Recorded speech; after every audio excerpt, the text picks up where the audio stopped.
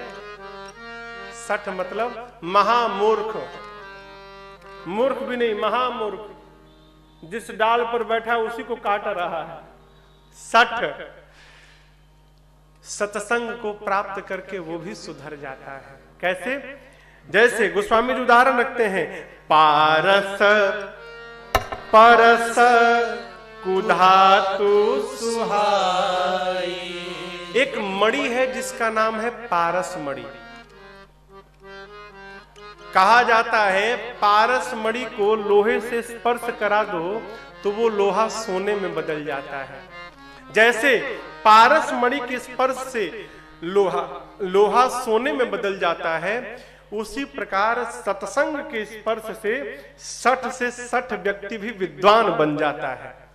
लेकिन यहां एक अंतर है। क्या अंतर है महाराज? पारस मणि लोहे को छूकर सोना तो बना देता है, लेकिन उस सोने को यह गुण नहीं प्रदान करता कि तुम भी आगे जिस लोहे को छुओगे वो सोना बनेगा। केवल वो सोना बनता है, वो किसी को बना नहीं सकता। लेकिन सत्संग जिस मूर्ख को स्पर्श करता है उसको विद्वान तो बनाता है, लेकिन साथ ही ये भी गुण देता है कि तुम भी आगे जिस मूर्ख को सत्संग दोगे, तुम्हारे सत्संग से वो भी विद्वान बन जाएगा। ये सत्संग की महिमा है। इसलिए प्रातः स्मरणीय परम पूज्य कबीरदास जी बोल गए, का कुछ भी हो जाए, संतन के संग लाग रे तेरी अच्छी बनेगी। संतन के संग लाग रे तेरी अच्छी बनेगी। अच्छी बनेगी तेरी बढ़िया बनेगी। अच्छी बनेगी तेरी बढ़िया बनेगी। अच्छी बनेगी तेरी बढ़िया बनेगी। अच्छी बनेगी तेरी बढ़िया बनेगी। और खुल जाएंगे तेरे भाग रे। हाँ, खुल जाएंगे तेरे भाग रे तेरी अच्छी बनेगी। संतन के संग लाग रे तेरी अच्छी बनेगी।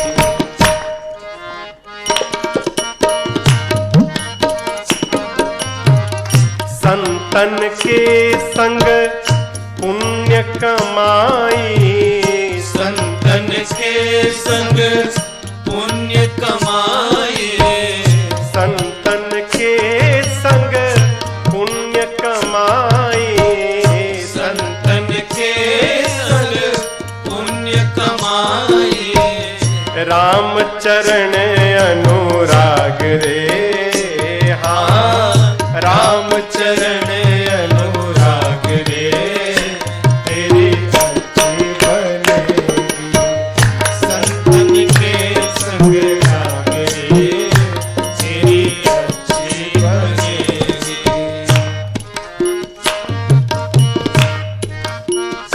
किसकी बनी? ध्रुव की बनी, प्रहलाद जी की बन गई। ध्रुव की बनी, प्रहलाद जी की बन गई। ध्रुव की बनी, प्रहलाद जी की बन गई। ध्रुव की बनी, प्रहलाद जी की बनी गई।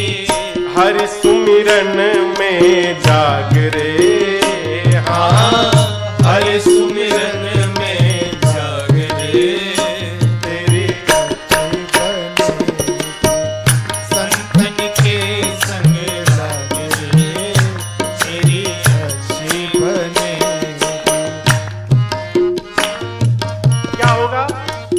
अभी जो बताया, कौवा से तो है हंस करेंगे, कौवा से तो है हंस करेंगे, काका से तो है हंस करेंगे, काका से तो है हंस करेंगे, फिर मिट जाएंगे सब दाग रे, हाँ मिट जाएंगे सब दाग रे, तेरी संतन के संग लाग रे, तेरी अच्छी बनी।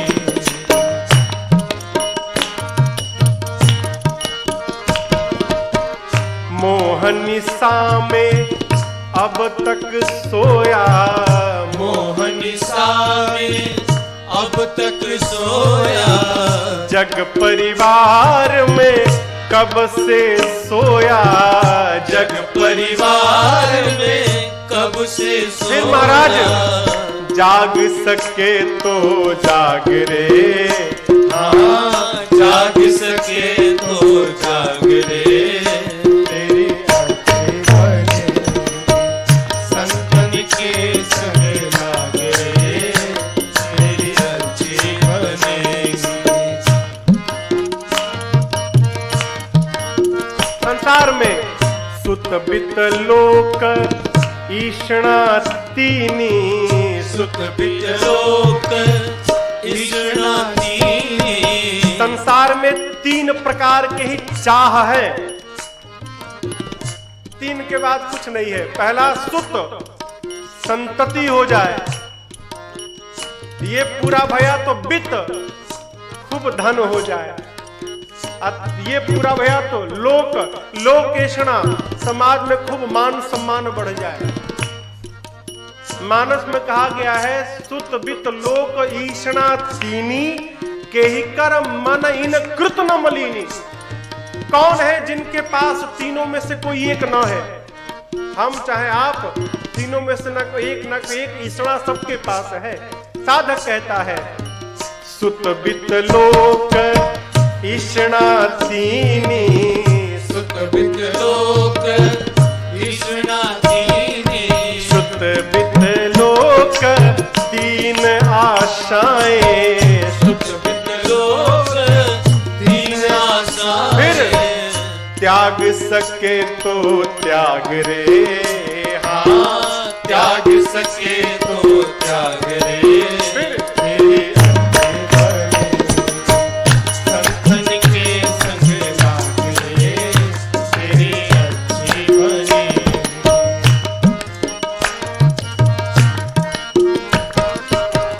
कहत कबीर राम भजन में, कहत कबीर राम भजन में, कहत कबीर राम भजन में, कहत कबीर राम भजन अब में, पाग सके तो पाग रे, हाँ पाग सके तो पाग रे, तेरी अच्छी बनेगी।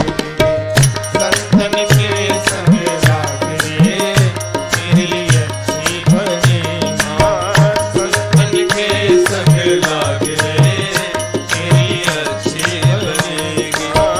संतन के संग लाग रे, तेरी अच्छी बनेगी, तेरी अच्छी बनेगी, तेरी अच्छी बनेगी, तेरी अच्छी बनेगी। संतन के संग लाग रे, फिर तेरी अच्छी बनेगी। सत्संग और क्या करना है महाराज?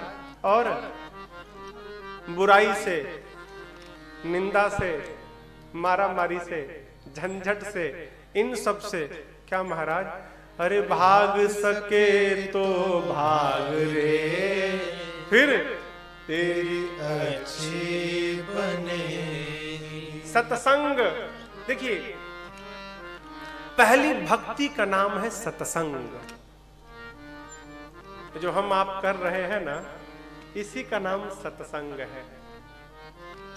राम जी ने शबरी मैया को नवधा भक्ति सुनाई ना, तो सबसे पहले कहा प्रभु ने, प्रथमा भगति क्या सबरी संतन कर संगा। जीवन में संत का संग हो जाए, यही पहली भक्ति। अब संत कौन? प्रश्न आएगा ना कि महाराज संत कौन? सफेद कपड़ा पहन लिए राजन, तिलक लगा लिए, धोती का फेटा बांध लिए, चुटिया बढ़ा लिए तो संत हो गए? जरूरी नहीं है, एकदम जरूरी नहीं है। वो 200 रुपया मीटर मिलता है, आप ही खरीद के चोंगा बना लो, धोती पहन लो, 2 रुपया का लाल टीका लगाओ, लेक लगा लो, 4 महीना बाल मत कटाओ, अपने आप चुटिया बढ़ जाएगी। तो क्या हम संत बन गए क्या?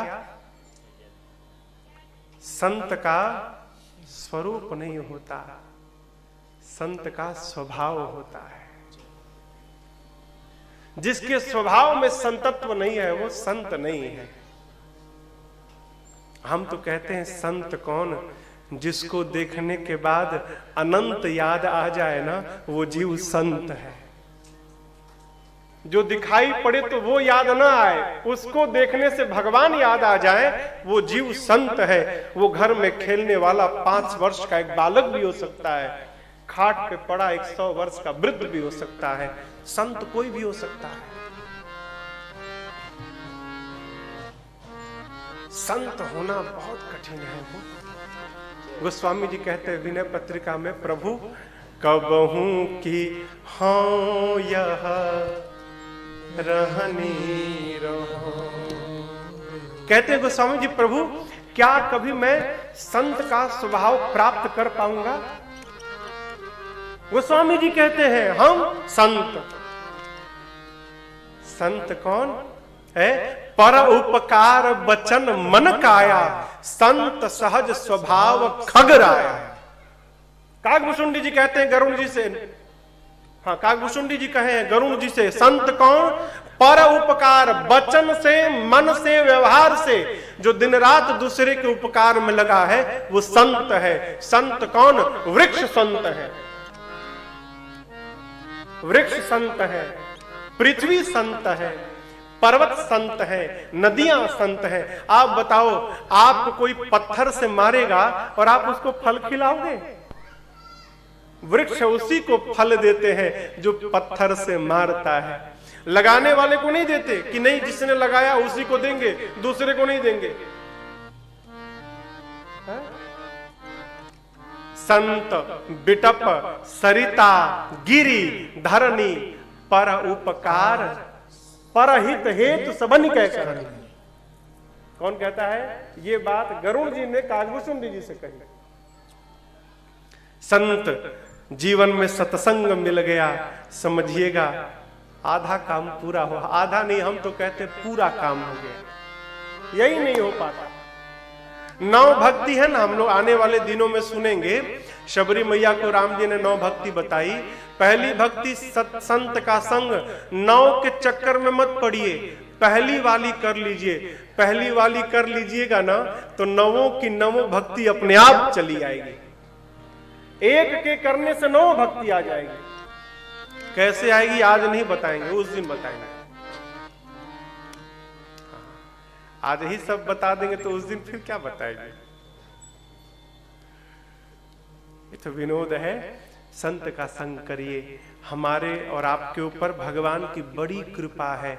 जीवन के हर क्षण में इसका अनुभव करने का स्वभाव बनाइए। कल बाबू जी का फोन आया, गुप्ता जी। अच्छा। तो कल मेरे से 10 मिनट बात हुई।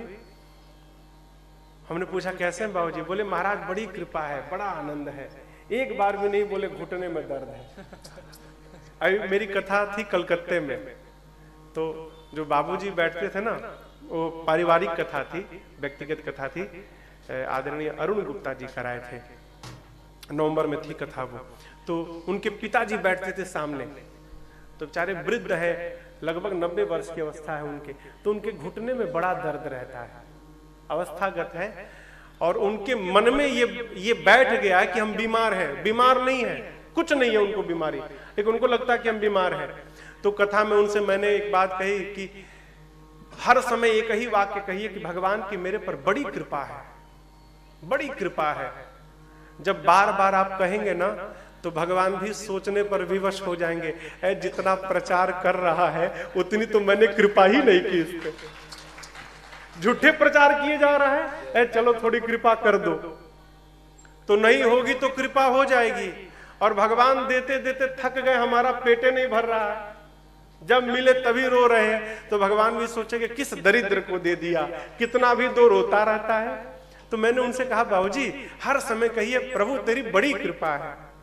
तो कथवा के बाद हमारे पास आए मंच पे, कहे महाराज आपने तो कहने के लिए मना किया है महाराज, लेकिन क्या कहे महाराज घुटने में बहुत दर्द है मेरे। कल पहली बार फोन पे मेरे से बात हुई, लगभग 5 मिनट वार्ता भाई, एक बार भी उन्होंने नहीं कहा कि महाराज घुटने में बड़ा दर्द है। मैंने अंत में मैं वेट करता रहा कि अब बोलेंगे अब बोलेंगे, जब नहीं बोले तो मैंने कहा बाबूजी घुटना कैसा है? तो बोले महाराज वो तो अवस्था है, दर्द तो बना रहेगा। आपने सूत्र पकड़ाया है, किसी से यही कहना है कि भगवान की बड़ी कृपा है, तो मेरे में सत्य में बड़ी कृपा हो गई है। देखिए जितना हम चाहे आप जितना हम अनुभव करेंगे उतना ही अनुभव होगा। मानस की एक चौपाई के साथ आवाज के इस सत्र को हम और आप विराम देंगे। गोस्वामी जी बड़ी अच्छी बात कहे, क्या? आवत एही सर, ये जो सरोवर है ना, यहां नहाने तो आए हैं हम लोग। गोस्वामी जी के यहां आने पर आवत एही सर, अरे बड़ी कठिनाई, बड़ी कठिनाई है महाराज। अब कैसे हम बताएं? अब आप समिति ने महाराज 6 बजे से कथा रखा है, कैसे आवे? हाँ 9 बज जाएगा, 9:30 बज जाएगा, घर में रोटी बनाना है, भोजन बनाना है, कैसे आवे हम? आप बताओ समस्या है कि नहीं है? कल से नहीं होगा, हम तो ऐसी बात कह रहे हैं। घुटने में महाराज दर्द है, हमारा घर बहुत दूर है, कैसे आवे? ठंड का समय महाराज, हमको तो ठंडी अधिक लगती है। ये क्या, ये कठिनाई है। आगे का सुनिए, राम कृपा बिनु आई न जाई। जब तक भगवान की कृपा नहीं होगी जीव पर, तब तक जीव घर से निकलकर कथा पंडाल में आने वाला नहीं है। ये बात मानते हैं ना आप? जब ये बात मानते हो तो ये भी मान लो प्यारे कि हम लोग तो घरवा से निकल के आकर बैठ गए हैं, इसका मतलब हम पर भगवान की बड़ी कृपा हो गई है। यही तो प्रमाण है, हम आए हैं इसका मतलब हम पर बड़ी कृपा है। कहो इस चौपाई को ना हम लोगों ने थोड़ा सा बदल दिया है आनंद के लिए। गोस्वामी जी लिखे कि आवत एही सर बड़ी कठिनाई, राम कृपा बिनु आई न जाई। हम लोगों ने कर दिया आवत एही सर, अरे बड़ी कठिनाई, और राम कृपा से जे आई न जाई। एक बार जो आ गया हो वो दोबारा यहां से जाने वाला नहीं है। हमसे एक आयोजक ने पूछा महाराज कथवा में भीड़ हुई कि ना हुई? यहां की नहीं, दूसरे जगह की बात में बता। तो हमने उनसे कहा कि देखिए पहले दिन श्रोता को बुलाना आपका काम, दूसरे दिन उस बुलाना फिर आपका काम नहीं, फिर वो मेरे राघव जी का काम है। मेरा अपना विश्वास है जो एक दिन आ गया ना हो वो दूसरे दिन 4 को लेकर आता है, खाली नहीं आता। एक बार जो लग गया नशा मेरे राघव जी की कथा का हो, उतरने वाला है नहीं। इसलिए जय जय राम कथा, जय श्री राम कथा, जय जय राम कथा, जय श्री राम कथा। इसे श्रवण कर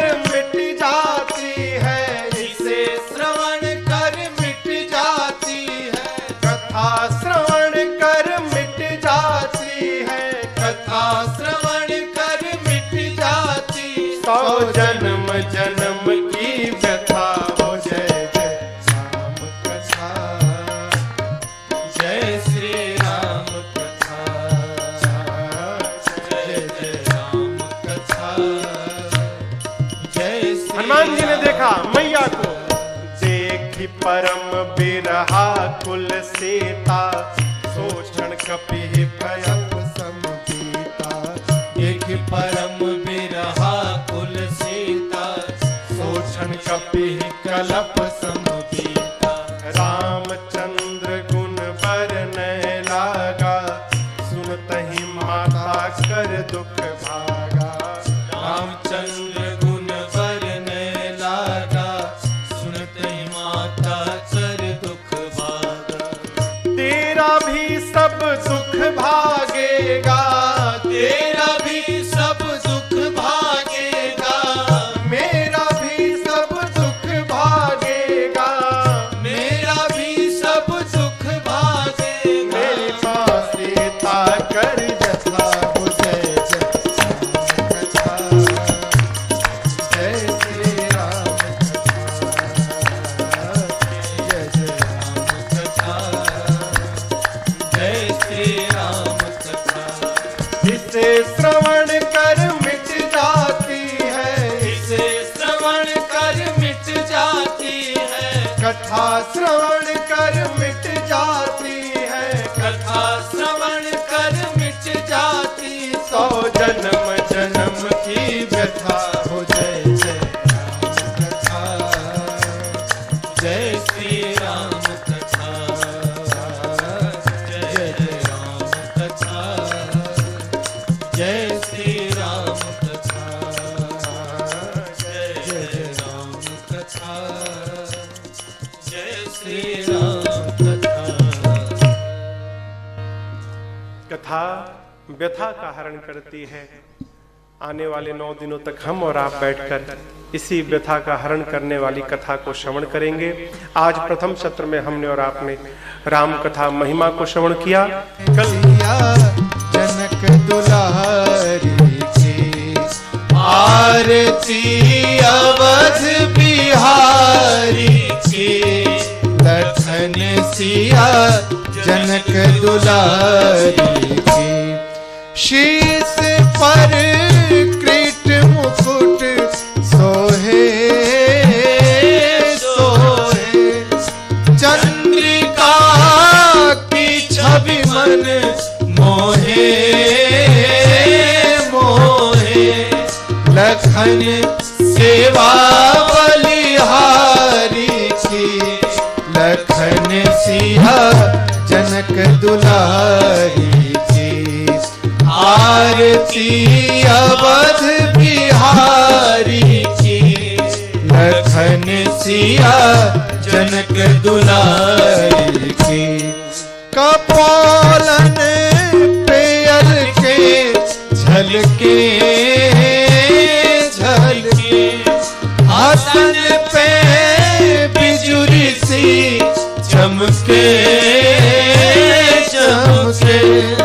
रेख कजरारे नैनन के। लखन सिया जनक दुलारी की। आरती अवध बिहारी की। लखन सिया जनक दुलारी की। धन्य सरयू निर्मल नीरा नीरा। भारत रिपुदलन महावीरा वीरा। चरण सेवा धनुधारी की। लखन सिया जनक दुलारी की। आरती अवध बिहारी की। लखन सिया जनक दुलारी की। जिए जुग श्यामलता जोड़ी जोड़ी। बाजोरे मन सब माया तोड़ी तोड़ी। दर सहित युगल बिहारी की। लखन सिया जनक दुलारी की। आरती अवध बिहारी